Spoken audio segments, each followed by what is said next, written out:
আজকের আয়োজনে তোমাদের সাথে পাকা আমের আমসত্ত্ব শেয়ার করছি। পাকা আমের আমসত্ত্ব আমরা বাজার থেকে কিনে খেয়ে থাকি, তবে আম প্রায় শেষের দিকে। পাকা আমের আমসত্ত্ব এইভাবে বাড়িতে বানিয়ে সংরক্ষণ করে রেখে কিন্তু অনেক দিন পর্যন্ত খাওয়া যায়। আজকের ভিডিওটি খুবই সহজভাবে আর খুব অল্প উপকরণ দিয়ে তোমাদেরকে বানিয়ে দেখাবো, একদম রোদে দেওয়ার ঝামেলা ছাড়াই। তো কথা বাড়াবো না, তোমাদের সাথে শেয়ার করছি। ভিডিওটি ভালো লাগলে চ্যানেলটি সাবস্ক্রাইব করে দিয়ে অবশ্যই আমার সাথে থাকবে। এখানে আমি 5টি পাকা আম নিয়েছি। আমসত্ত্ব তৈরি করার সময় আমসত্ত্ব লেয়ার যদি মোটা হয়ে থাকে তাহলে খেতে ভালো লাগে, আবার দেখতেও ভালো লাগে। তো যাই হোক, আমগুলো খুব সুন্দর করে ধুয়ে রাখা হয়ে গেছে, জলটাও ঝরিয়ে নিয়েছি। এবার আমি আমের যে বোটাটা আছে সেটা কেটে খোসাগুলো উঠিয়ে নিচ্ছি। আমের কাঠটাই শুধু বের করে নিতে হবে, জুসের সঙ্গে যে কাঠটা থাকে সেটাই।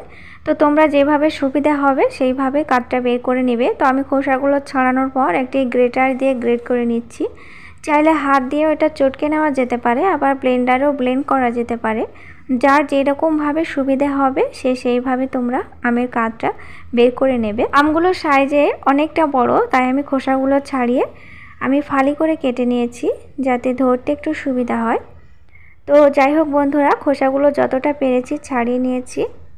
আজকে আমের জুসটা আমি একটা গ্রেটারের সাহায্যে চটকে নেব। গ্রেটারের সাহায্যে চটকে নিলে আমের যে শক্ত অংশগুলো আছে বা আঁশগুলো আছে সেগুলো সবই কিন্তু কেটে বেরিয়ে যাবে আর খুব ভালোভাবে তৈরি হবে আমের কাঠটা। তো সময় এখানে খুব কম লাগবে। তো যাই হোক বন্ধুরা, দেখো আমি কিন্তু ঠিক এইভাবে আমের কাঠটা বের করে নিয়েছি। বেশ অনেকটা কাঠ এখানে বেরিয়ে গেছে। তো এখানেই শেষ নয়, আমের কাঠটা কিন্তু এবার একটু ছাঁকনির সাহায্যে ছেঁকে নিতে হবে। আমের ভেতরে অনেক আঁশ আছে, তো সেই আঁশ থাকলে আমসত্ত্ব খুব একটি ভালো হবে না। তো একটি ছাঁকনি নিয়েছি, ছাঁকনিতে আমি অল্প অল্প ঠিক এইরকম করে আমের কাঠটা দিয়ে একটু ছেঁকে নিচ্ছি। এতে কি হবে, আমের যে আঁশটা আছে সেটা বাইরে বেরিয়ে আসবে আর জুসটা কিন্তু খুব সুন্দরভাবে বেরিয়ে যাবে। তো বন্ধুরা, যে যেখান থেকে আমার ভিডিও দেখছো, যারা আমার নতুন বন্ধু এখনও চ্যানেলটি সাবস্ক্রাইব করনি, তারা অবশ্যই চ্যানেলটি সাবস্ক্রাইব করে দিয়ে আমার সাথে থাকবে। সাথে অবশ্যই লাইক করবে এবং কমেন্ট করবে। কমেন্ট করলে কিন্তু ভিডিও বানাতে খুবই ভালো লাগে। তো বন্ধুরা দেখো, এখানে আঁশটা বেরিয়ে গেছে। তো আমার 5টি আম থেকে এখানে অনেকটা আঁশ বেরিয়েছে। এই আঁশটি থাকলে কিন্তু আমসত্ত্ব খুব একটি ভালো হতো না। পাকা আমের আমসত্ত্বের জন্য আমের কাঠটা পুরোপুরি তৈরি হয়ে গেছে। এবার কিন্তু আমসত্ত্বর জন্য পুরোপুরি তৈরি। তো এবার আমি এর ভিতরে অ্যাড করছি চিনি। আজকের আম খুবই মিষ্টি ছিল, তাই চিনি একটু অল্প করে দিচ্ছি। আজকের আমসত্ত্ব আমি মিষ্টি করে বানাবো, তাই চিনি বাদে আর কিছুই দেব না। আর দেব সামান্য ফুড কালার। ফুড কালার দিলে খুব সুন্দর একটা রং আসে। তো তোমরা না চাইলে দেবে না, তবে ফুড কালার দিলে স্বাদের কোনো পরিবর্তন এখানে হবে না, শুধু আমি দেখতে সুন্দর লাগার জন্য একটু ব্যবহার করেছি। গ্যাসের ফ্লেম মাঝারি লো আঁচে রেখে অনবরত এটাকে আমি রান্না করে নিয়েছি। এটা রান্না করতে প্রায় 10 মিনিট মতো সময় লেগেছে। ঠিক এইভাবে যখন একটু জমে যাবে, শক্ত হয়ে আসবে, তখনই গ্যাসের ফ্লেমটা বন্ধ করে দিয়েছি।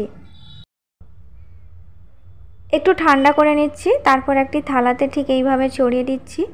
এটা রোদ্রে দেওয়ার কোনো ঝামেলা নেই, এটা রোদ্রে না দিলেও চলবে। এখনই কিন্তু অনেকটা শক্ত হয়ে এসেছে বন্ধুরা, তো অবশ্যই একটু পাতলা করে থালাতে ছড়িয়ে দিতে হবে। রোদ্রে দেওয়ার কোনো ঝামেলা নেই, তবে তোমরা চাইলে রোদ্রে দিতে পারো, তাতে কোনো অসুবিধা নেই, আর তবে না দিলেও চলবে। তবে বন্ধুরা, এটা কিন্তু ফ্যানের বাতাসের তলায় রেখে দিতে হবে প্রায় 10 থেকে 12 ঘন্টা মতো, তাহলে এটা বাতাসে খুব সুন্দরভাবে জমে যাবে। তো আমি এক রাত্রি পর তোমাদের সাথে আবারও ফিরে আসছি। তো বন্ধুরা দেখো, আমার কিন্তু 10 থেকে 12 ঘন্টাতে খুব সুন্দরভাবে আমসত্ত্ব তৈরি হয়ে গেছে। খুব সুন্দর রং হয়েছে। তোমাদেরকে কেটে দেখিয়ে দিচ্ছি, দেখো কত সুন্দরভাবে আমসত্ত্বটা তৈরি হয়েছে। ফুড কালার পুরোটাই অপশনাল, তোমরা এটা নাও ব্যবহার করতে পারো, তবে আজকে আমি একটু সৌন্দর্য বাড়ানোর জন্য দিয়েছি। তো যাই হোক বন্ধুরা, আমসত্ত্ব কিন্তু পুরোপুরি তৈরি হয়ে গেছে। তোমাদেরকে তুলে দেখিয়ে দিচ্ছি কত সুন্দরভাবে আমসত্ত্ব তৈরি হয়েছে। তোমাদেরকে ভিডিও শুরুতেই বলেছি, আম যদি বেশি করে দেওয়া যায় তাহলে মোটা করে আমসত্ত্ব তৈরি করলে দেখতে ভালো লাগে, আবার খেতেও ভালো লাগে। তো বেশ মোটা করে কিন্তু আমি আমসত্ত্বটা তৈরি করেছি। দেখতে কিন্তু খুবই ভালো লাগছে, খেতে তো ভালোই লাগে, আমরা সবাই জানি। ভিডিওটি ভালো লাগলে চ্যানেলটি সাবস্ক্রাইব করে দিয়ে অবশ্যই সাথে থাকবে, সাথে অবশ্যই একটি লাইক করবে, কমেন্ট করবে এবং শেয়ার করবে তোমার বন্ধুদের সাথে। তোমাদের সাথে দেখা হচ্ছে আবার পরের কোনো ভিডিওতে।